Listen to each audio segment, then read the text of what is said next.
Hi, Julie Jones from SSB Performance, Smarter, Stronger, Better Mindset Training, here with this week's Mindset Made Simple Tip of the Week, brought to you by Game Day Sportswear. This week we're talking about what would the worst team in the country do? What would they do? How could you blow things up so badly that you could be the worst team in the country? To kick this off, let's think about this. If you're anything like me, you can find a problem in anything. That's what leaders do. That's what coaches do. We look for problems and we try to solve them.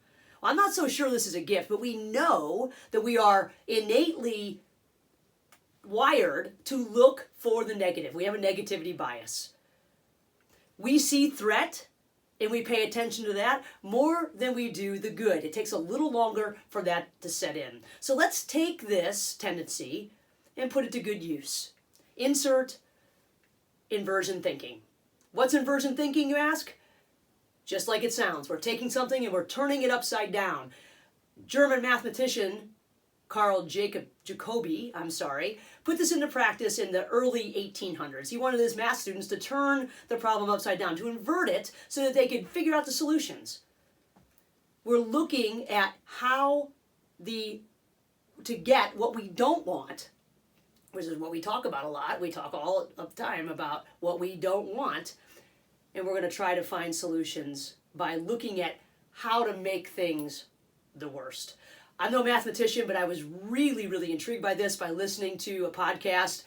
I listen to it all the time, The School of Greatness. If you haven't checked it out, Lewis Howes is the host. He had a guest on that talked about 28 ways to stay poor. He was talking about the mindset of money. I don't really listen to it about the money part, although it's all great. But I was listening to it about the mindset part, and it was a gold mine.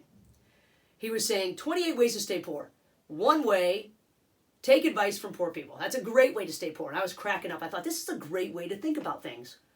So I took it and stole it just like every other good idea. And I asked one of my Division I teams this week in their 5-minute mindset to think about what would the worst team in the country be doing over break? Or not doing? What actions would they take? What choices would they make? What would they not do? And I want them to write all these things down. What would the worst team in the country do? It's easy for us to think about, oh, those losers, they would do this, or they won't do this, they won't do that. And you can make a list really easy. It's really easy to look at what other people would do. But sometimes we need to look at the ideas that we have and the things that we face to see what could I do to totally blow this whole thing up? What would make me the worst at this? And then thinking that way gets us to automatically find ways to avoid the pitfalls that we're talking about. So my hope is this, that as my team, the Huskies, take a few minutes and they write down all of the things that the worst team in the country would do, they're going to make a list. And then they're going to think of just real quickly about what they could do to avoid being on that list of what they would do. But the truth of it is they too will be tested by all of these choices. Same choices. Everybody has the same choices over break.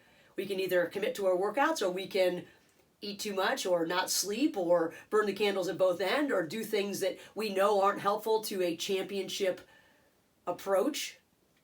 But when they start to think about making those decisions, maybe, just maybe, they'll think, oh, this is on my list. That's what the loser teams are going to do. I don't want to do that because that's not who I am. This is me. That's not me. And if they can think about what would the worst team do? Oh, boom, boom, boom, boom, boom. What do I want to do? Boom, boom, boom, boom, boom. Maybe they'll get one step closer to coming back after a break at their best, because that's every coach's worst nightmare, right? We get them all ready and we send them home for break, whether it's summer break or Christmas break, and then we get them back with 2 or 3 weeks and it's time to play. So when they come back, our hope is that the lagging indicators, because that's what our results are always based on, those lagging indicators, during that time they made good choices and they avoided the pitfalls that the worst team in the country will do. So think about it. You can do this with any question. What is the fastest way to lose money? What is the fastest way to get thrown out of something?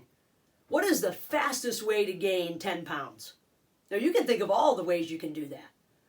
And then take a minute to think about how you're going to avoid those pitfalls, because all of us face all those things. We just think that we don't. It's really easy to say, oh, that's what they would do. Now, when I get these lists this week, my next thing to ask them will be, what do you want to look like, feel like, act like when you do get back to campus? What does that look like? And every single time that you start to think that you're swaying toward that list of what would the worst team in the country be, I want you to insert that thought of who it is that you really want to be when you get back to campus. And again, we're talking about college athletes, but all of us can use this inversion thinking to help us find solutions, find the best way, avoid the pitfalls that are there, because we know in anything that we do that's worth it, there is going to be an obstacle. And if we can point those out at the very beginning and realize that they are there, then they're not a surprise when we face that choice to say, am I going to get up at noon or am I going to get up at 8 and get my workout in? Well, for me, am I going to get up at 6 and go down to the gym, or I might have to worry about getting my workout in all day long because I skipped and stayed in bed for another hour? That's the question. What would the worst team in the country do? And then what am I going to do to avoid those pitfalls? Hey, it's almost time to be thinking about January, if you can believe it, and having teams back and the new seasons starting, or just regrouping for the second half of the season if you're a winter sport. If I can help your team get on track or start off with a great mindset, please contact me, juliej@ssbperformance.com. I'd love to help out. If you'd like to learn more about other mindset and mental performance tips, go to ssbperformance.com/blog for more tips just like this. Hit subscribe below. Have a great week. What are you going to do to have a horrible week this week? That's the question. And then do the opposite. Have a great week.